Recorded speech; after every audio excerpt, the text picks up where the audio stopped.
What's up YouTube, my name is Tan, and today I'm going to be talking about why there should be a Star Wars The Force Unleashed 3 video game. If you don't know the Force Unleashed games, they are video games taking place between episode 3 and 4, and they have a dark ambience.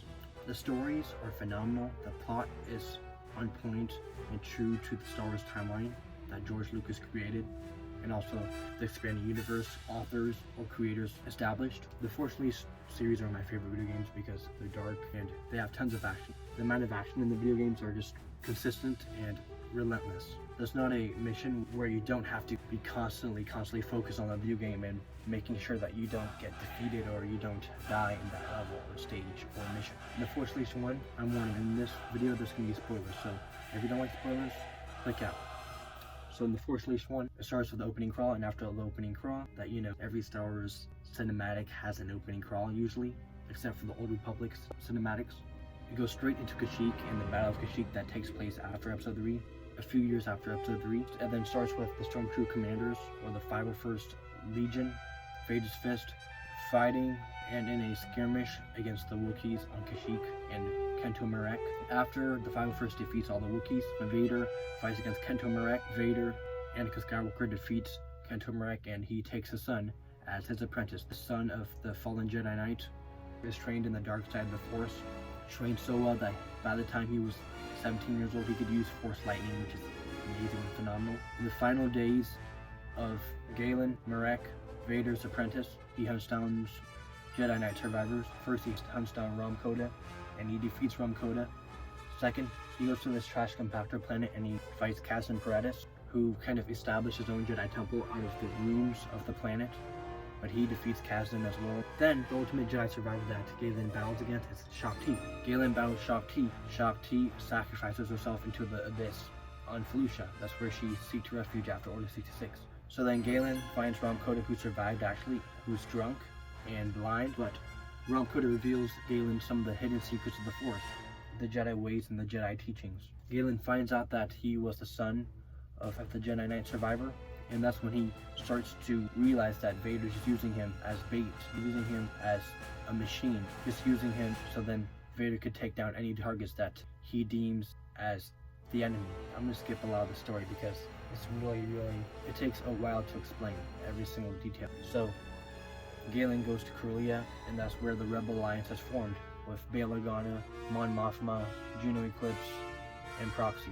Juno Eclipse is the pilot that Galen worked with and fell in love with. Eventually Galen was betrayed by Vader, realizing that Galen was the one who actually started the Rebel Alliance. After his betrayal, Galen sought revenge and vengeance against Vader and his master Palpatine. So after Galen defeats all the stormtroopers on all the different levels of the Death Star, he fights Vader, realizing everything that Vader has done to him and how Vader is going to kill the senators and those who established the Rebel Alliance, or the rebels themselves. He uses all his anger, his hatred, and just every single emotion that made him feel that Vader was the one who cheated him.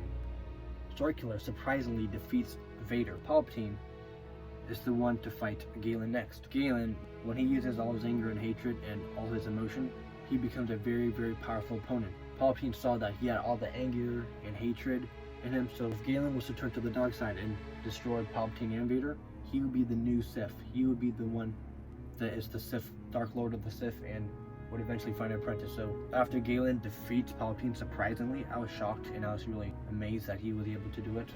Rom Koda told Galen not to kill an unarmed opponent, Palpatine, and while Galen was deciding whether he was going to kill Palpatine or kill Rom Koda so then he could become Palpatine's apprentice, Palpatine took a TIE fighter and smashed it against Galen. Galen sacrificed himself, letting the Rebel Alliance live. He was known as the hero of the Rebel Alliance and the main founder of the Rebel Alliance, and that's when The Force Unleashed ends. The Force Unleashed 2 was a shorter game.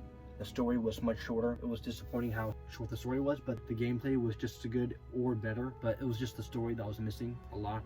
If I had to rate both games, I would rate The Force Unleashed 1 a 9 out of 10. The Force Unleashed 2 was like a 7.5 out of 10, maybe even lower, maybe like a 7 out of 10. The Force Unleashed 3 should start after Episode 6, with Galen fighting against the Yuzong Vong. If you don't know who the Yuzong Vong is, according to the expanded universe, the Yuzong Vong were alien invaders that attempted to overthrow the New Republic. They are very powerful, but unfortunately they failed to overthrow the New Republic. It should start during the time of the Yuzong Vong War with the New Jedi Order, with Luke Skywalker as the Grand Master, and Jedi Knights Cal Katarn and Mara Jade as one of the main knights of the whole New Order.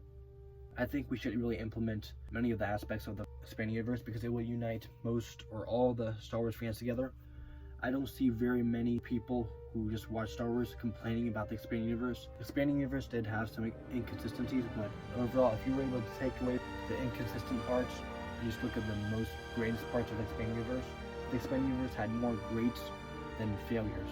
But yeah, I really love Mara Jade. I really love her character. I really love her purple lightsaber and how it's kind of reminiscent of Mace Windu's lightsaber. Cal Katarn was one of the greatest Jedi Knights of his era and Jedi Masters of his era.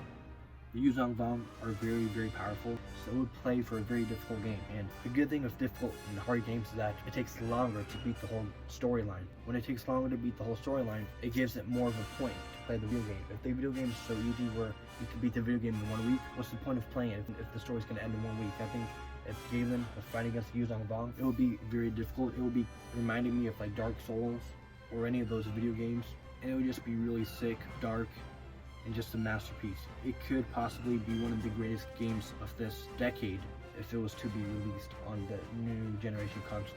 If you enjoyed my video, please give a like, comment, and subscribe. Thanks for watching.